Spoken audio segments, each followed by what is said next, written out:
isso, né, Diego? Com certeza. E falando nesse assunto, a Associação Nacional das Indústrias Exportadoras de Sucos Cítricos recebeu com alívio a notícia de que o suco e a polpa de laranja não vão ser sobretaxados pelos Estados Unidos. Sobre isso, a gente conversa agora com Ibiapaba Neto, que é diretor executivo da Citrus BR. Ibiapaba, bem-vindo. Boa noite já para o senhor. Te pergunto sobre esse alívio, né? Claro que a expectativa era grande e que bom, né, que o setor ficou de fora desse tarifaço. Boa noite. Boa noite, prazer estar aqui com vocês. Sem sombra de dúvida, o setor recebeu com bastante alívio essa notícia.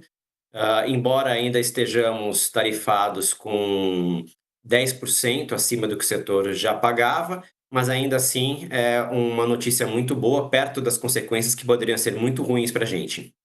Já existia uma estimativa de quanto poderia ser esse prejuízo, de quanto ele poderia ser? Bem, o prejuízo estimado era de 660 milhões de dólares incrementais de impostos para o governo americano. Isso daria mais aí de 3,6, 3,7 bilhões de reais. Então, assim, um dinheiro drenado aí do setor praticamente inviabilizaria aí as exportações de suco de laranja para os Estados Unidos. Letícia. Doutor, boa tarde.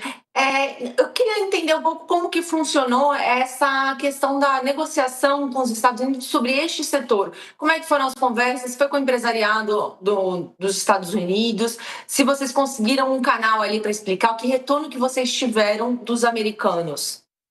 Bem, a gente entende essa decisão do governo Trump como uma decisão embasada em dois eixos, tá? O principal, dois eixos, vamos colocar assim, em igualdade ali de forças, né? O primeiro deles é uma proteção para a própria indústria americana. O suco de laranja brasileiro, ele representa 56% do consumo local. Então, assim, sem o suco de laranja brasileiro, as empresas americanas não teriam onde buscar outra fonte de fornecimento e seria um problema grave para elas. E um segundo ponto, também tão importante quanto esse, é o volume de investimento que as empresas brasileiras do setor de suco têm nos Estados Unidos. Então, é um setor que ele tem fábricas, ele tem terminais portuários, ele tem parcerias de longa data em infraestrutura, inclusive, com seus clientes, tem fazendas. Então, assim, é uma interdependência grande. E para um governo que ele tem trabalhado para chamar investimentos para o mercado americano, nos parece que não fazia sentido penalizar setores que já investiam no mercado americano há mais de 30 anos, que é o caso do setor do suco de laranja. Então, esses dois pontos foram fundamentais para que houvesse essa exceção tarifária por enquanto. A gente tem que entender que o governo Trump ele é soberano para fazer o que ele bem entender, a hora que ele bem entender. Então, por enquanto, estamos de fora, estamos comemorando, né? Mas a gente entende que é um momento aí que as coisas podem mudar sempre. Os Estados Unidos... diga lá, Letícia, depois eu pergunto. Vai lá. Não, eu só queria saber um pouco, porque como a gente viu tanta dificuldade do governo brasileiro conseguir com canais de contato ali com o governo americano, só queria entender um pouco se se o setor aqui do Brasil conseguiu conversar com parlamentares ou com empresários dos Estados Unidos para explicar toda essa situação, apresentar, ou foi só algo que vocês foram premiados, eu diria assim? Não, eu acho que, Letícia, se trata de serem premiados, né? O que a gente está falando é que nem eu comentei, as nossas empresas, nosso setor, ele está nos Estados Unidos, tem investimentos nos Estados Unidos, faz parte da economia americana, gerando empregos lá. Então, assim, você tem os canais próprios das nossas empresas lá no próprio mercado americano e tem também os canais dos nossos clientes, que também são empresas americanas. Então, é um pouco diferente porque é uma conversa, vamos colocar assim, de grupos que estão defendendo os mesmos interesses, que é a preservação do emprego, da renda e da economia dos Estados Unidos, né? Então, não se trata de uma concessão feita às empresas do Brasil por serem brasileiras. mas sim por ser um setor que tem uma interdependência, sem sombra de dúvida isso pesou, mas também por existirem investimentos vultosos nos Estados Unidos.